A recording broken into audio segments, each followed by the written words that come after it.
What are we even doing here? One sleep away, guys. We are one sleep away from the 2025 NFL Draft in Green Bay. That's why I'm wearing the yellow shirt, so I could. We're one night away, one sleep away, guys. Oh, I'm ready for it. I'm ready for this to be over. Lying season, crazy talk. It's all been there. I really like Peter Schrager. He's been someone I've enjoyed for a long time. You can see here in the background the article. This is what we're going to talk about today. And I'm going to spoil it for you. In his mock draft this morning, he has us passing up on Mason Graham if he's there at 10. This is the meltdown you would see from me. It's not picking other, it would be passing up on opportunities of blue chip players. Blue chip players. So I don't think there's any way the Bears would pass up on Mason Graham if he falls to our laps at 10. You take the ticket, write it out as fast as you can. Don't waste the 5-10 minutes, whatever it is in the first round. Run it up there, turn it in, make him a Chicago Bear. I don't see any way that wouldn't happen. So I like Peter Schrager. Used to be with GMFB on NFL Network. He just switched 3 weeks ago, and apparently the ESPN brain rot has completely overtaken his skull in 3 weeks.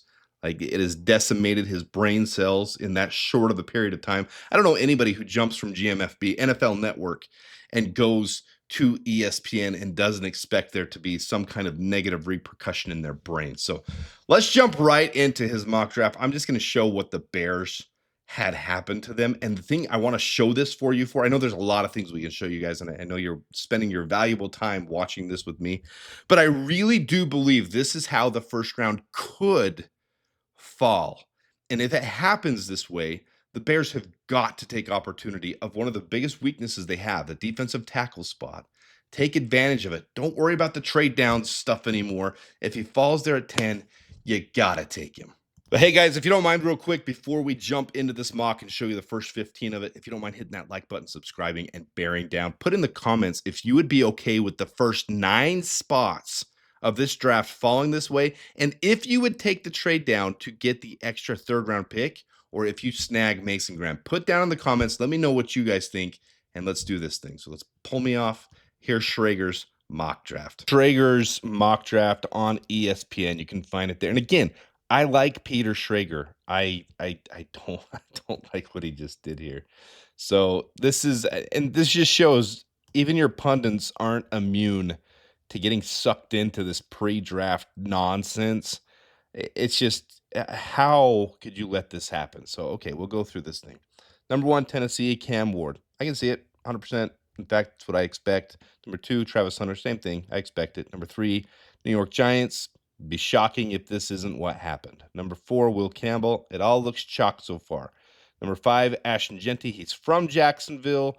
The Jaguars are apparently enamored with him. A lot of the front office for the Jaguars used to be with the Buccaneers. They love to go running back heavy. They've done it for several years in Tampa Bay. Surefire, right? So this makes sense. It's something that could happen. We've talked about this well before the last month when people started turning to this idea. So Jacksonville, Ashton Jeanty, very possible. Vegas Raiders, Armand Membu. They need a tackle. I doubt this is the direction they go if Jeanty's already gone. I would think they would go wide receiver or cornerback. This is just my opinion, but either way, not egregious. Armand Membu is a top of the draft type of tackle. New York Jets, Tyler Warren. There's a lot of buzz about that. Seems to be the way it was 4 months. So this isn't something that changed crazy. Carolina Panthers and Jalen Walker seem to be locked together. They seem to be hand in hand. What's going to happen? Not shocked there. Saints. This is one that I don't agree with here because the Saints are likely going to take a tackle. They could go for Kelvin Banks, but they need a right tackle. It'd be probably Membu. I would guess the Raiders would take cornerback or wide receiver, then the Saints would take Membu. Either way, same holds firm. We're here. Then do you guys realize who didn't come off the board at this point? Look at this.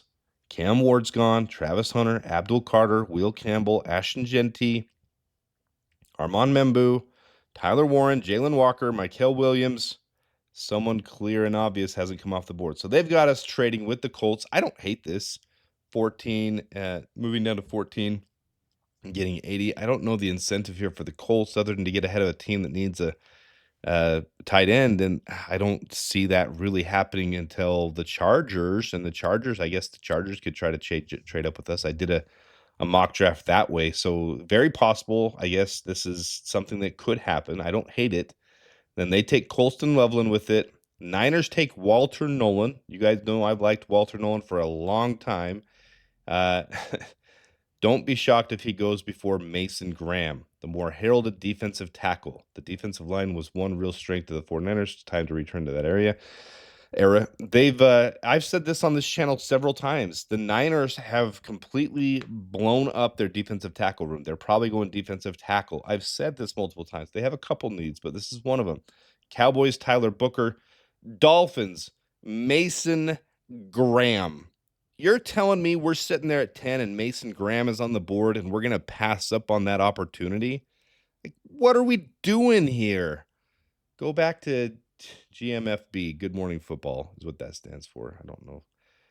GMFB, my goodness. And then Kelvin Banks to us. I mean, anything can happen on draft day here, guys. Anything can happen. We don't know what's going to happen. I mean, it's not even where these two guys are placed. I understand that Dane Brugler isn't the end-all, be-all. I do agree with him on a lot of things, and you can see here from the Beast article, he's got Kelvin Banks as the number 2 guard in this class and first, second rounder, 26th overall. And he's got Mason Graham as the highest defensive tackle in this class, 4th overall. And that's pretty consensus. It's not even just that, though. Like, the Bears have extensively talked about this to this point, that we have Braxton Jones and Karan Amagaji. We've looked at other players, and I like the prospect of some of these other guys coming in. Some of the guys we brought in the 3rd, 4th round, NC State, Rutgers, tackles, these guys that could be, even John Williams, the local product that could be an undrafted free agent. There's so many options to help us at tackle. Why are we reaching in the 1st round for a tackle just because this buzz of Kelvin Banks got so large this week? Because this guard that's getting all this attention is making Mason Graham less suitable for the Bears. Anyways, we're one sleep away. We're going to be right here with you guys tomorrow for the draft. It's going to be a lot of fun. Come tune in with us, couple special guests, and then really just us having fun seeing how this thing unfolds. So come check it out. Appreciate you guys tuning in. Till next time, Dub Bears and Bear Down. Bear Down, sports making Chicago proud.